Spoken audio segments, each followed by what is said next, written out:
আশ্র পূর্ণিমা থেকে আমাদের পিতৃপক্ষ শুরু হয়েছে। আমরা সবাই জানি পিতৃপক্ষ এখন চলবে মহালয়া পর্যন্ত।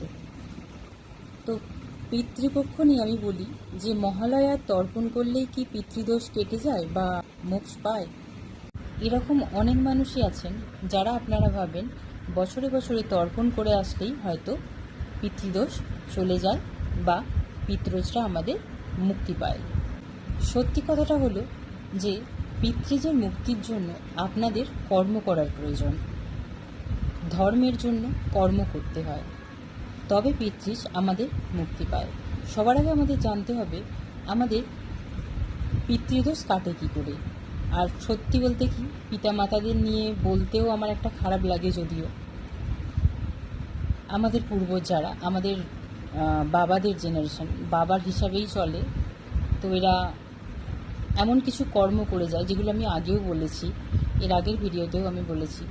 কাম, ক্রোধ, লোভ, মোহ, মায়া, মাৎসর্য, এগুলো এদের মধ্যে বর্তমান থাকে। আর যদিও আমাদের পিতৃজ খুব ভালো হয়, সেখান থেকেও কি হয়, এরা হয়তো নিজের দমে এরা অনেক কিছু ক্রিয়েট করতে পারত, কিন্তু এমন কিছু মানুষ, আমি আগেও বলেছি, এটাও আগে বলেছি, যে দেখুন আমাদের পৃথিবীতে দু ধরনের মানুষ এক্সিস্ট করে, সেটা হচ্ছে অসুর প্রবৃত্তির মানুষ আর দেবত্বের মানুষ।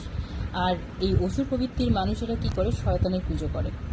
এরা কোনোদিন ভগবানের পুজো করে না। এরা ভগবানের আপনাদের সামনে হয়তো দেখায় এরা ভগবানের পুজো করে, আসলেই এরা কিন্তু শয়তানের পুজো করে।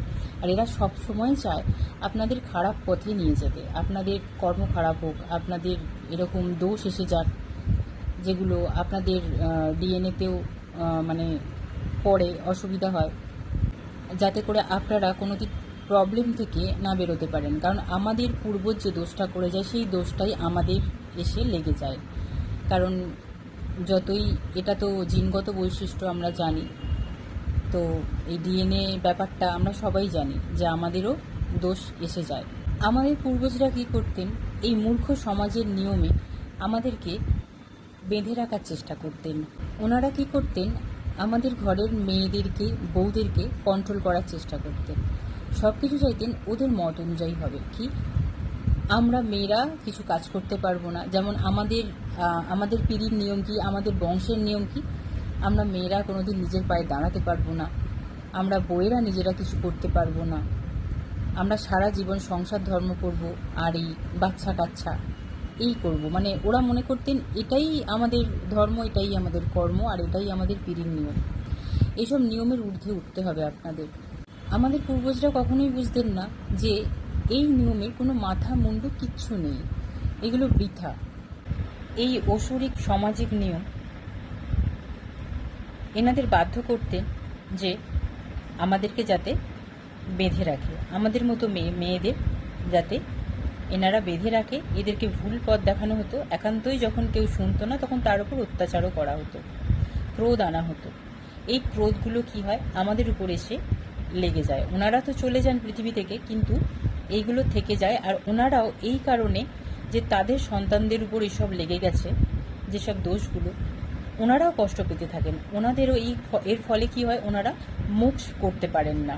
তো আমাদের করা কি উচিত, যে ওনারা যে ভুলগুলো করে গেছেন আমরা যাতে না এগুলো রিপিট করি। ওনারা ক্রোধ করেছেন, ওনারা ঝগড়াঝাটি মারামারি করেছেন, ওনারা কাউকে আমাদের মেয়েদের ব্লক করার চেষ্টা করেছেন, ওনারা অনেক অত্যাচার করেছেন।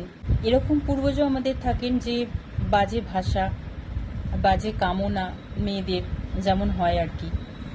আর এগুলো আমাকে বলতেই হবে, কিছু করার নেই, না হলে হয়তো আমি বোঝাতে পারবো না। কিছু মনে করবেন না, এগুলো আমাকে বলতে হচ্ছে। আর এগুলোই কারণ, আর এইগুলোই আমাদেরকে ঠিক করতে হবে।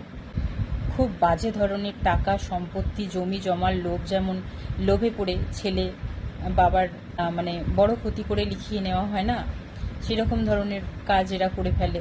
অযথা না বুঝে ক্রোধ, লোভ আর কামের কারণেই হয়ে দাঁড়ায় কি, আমাদের এই বাচ্চাদের উপরই এফেক্টটা পড়ে, মানে আমাদের পিঢ়ির উপরই এফেক্টটা পড়ে।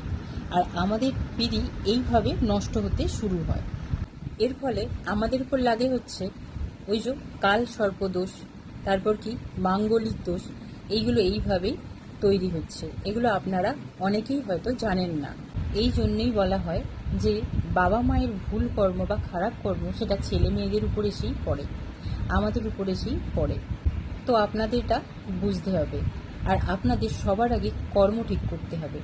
আপনাদের কর্ম, আপনাদের ভিতরের শান্তি আপনাদের পূর্বজকে মুক্তি দিতে পারে। আপনারা শুধু সৎ কর্ম করে যান আর কনসিয়াস থাকুন আপনাদের চারিপাশের মানুষগুলো আপনাদের ব্ল্যাক ম্যাজিকের মাধ্যমে অসৎ পথ দেখাচ্ছে কিনা।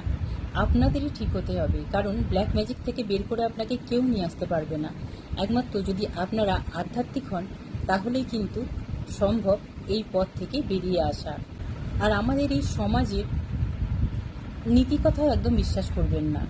এরা সবসময় নীতিকথা দিয়েই আপনাদের বাঁধে। অসুর প্রবৃত্তির মানুষেরা এইভাবেই আমাদের পূর্বজকে অনেক সময় এই ব্ল্যাক ম্যাজিকের মাধ্যমে অসৎ পথে নিয়ে যায়। যেমন মেয়েদের খারাপভাবে দেখা, খারাপ চোখে দেখা, বা এই কামনা যেটাকে বলে, সব রকম জিনিসেরই হতে পারে কামনা। যেমন টাকার লোভ, তারপর এই যে ড্রিঙ্ক করার নেশা, মদের নেশা, যেটাকে পরিষ্কার ভাষায় আমি বলছি, যেটা আপনারা সহজে বুঝতে পারবেন। তো এইভাবেই আমাদের পূর্বজদের ভালো কর্ম নষ্ট করা হয় আর দোষ দিয়ে দেওয়া হয়, যে দোষগুলো আমাদের উপর এসে পড়ে। আমরা বুঝতে পারি না আমরাও কেন এসব করছি, কিন্তু আমরা করেই যাই। তারা নেশা করেছিলেন বলে আমরাও করে যাচ্ছি। তারা একটা খারাপ কাজ করেছিল, রাগ দেখাতো, ক্রোধ দেখাতো, আমরা সেগুলো করে যাচ্ছি। সেগুলো আমরা শোধরাবার চেষ্টা করছি না। আমরা যদি আমাদের কর্ম শোধরাই, এখান থেকেই ঈশ্বর পাওয়া সম্ভব। ঈশ্বরের মন জিতে নেওয়া মানেই সমস্ত কষ্টের মুক্তি। আপনাদের পূর্বজেরাও মুক্তি পায়। তাই সৎ কর্ম করুন। কখনোই কাউকে কন্ট্রোল করা উচিত না। কন্ট্রোল করার চেষ্টা করবেন না। আপনারাও কর্ম করতে থাকুন আর আপনাদের পরিবারকেও সেই উৎসাহ দিন, যাতে ওরাও অনেক বড় হতে পারে, কর্ম করতে পারবে, সৎ কর্ম করতে পারে। উল্টোপাল্টা নিয়মে যাবেন না। এর জন্য এই করতে নেই, তার জন্য তাই করতে নেই, হ্যানা ত্যানা, এই সেই, অনেকে অনেক কথাই বলবে, কিন্তু আপনারা শুধু দেখবেন আপনাদের কর্ম ঠিক আছে কি। কর্ম করে যান। সমস্ত রকম ভয় আর টেনশনকে সাইডে রেখে নিজের মনকে শান্ত করে, শান্তি রেখে মাতৃত্বের প্রেমে নিজেদেরকে ভরিয়ে তুলুন আর পরিশ্রম করে যান। একদম আমার মতো করে একাই লড়ে যান। যতই কষ্ট হোক, উফ বলার সময় নেই। এই লড়াইটাই আমাদেরকে ঈশ্বরের পথে প্রেরণ করবে। আমরাও ঈশ্বর উপলব্ধি করতে পারব। ঈশ্বরকে পাওয়া ছাড়া আমি তো আর দ্বিতীয় কথা কিছু ভাবতেই পারি না। আমার উদ্দেশ্যই হচ্ছে মোক্ষ। আমার উদ্দেশ্যই হচ্ছে আপনাদের মোক্ষের পথে এগিয়ে দেওয়া।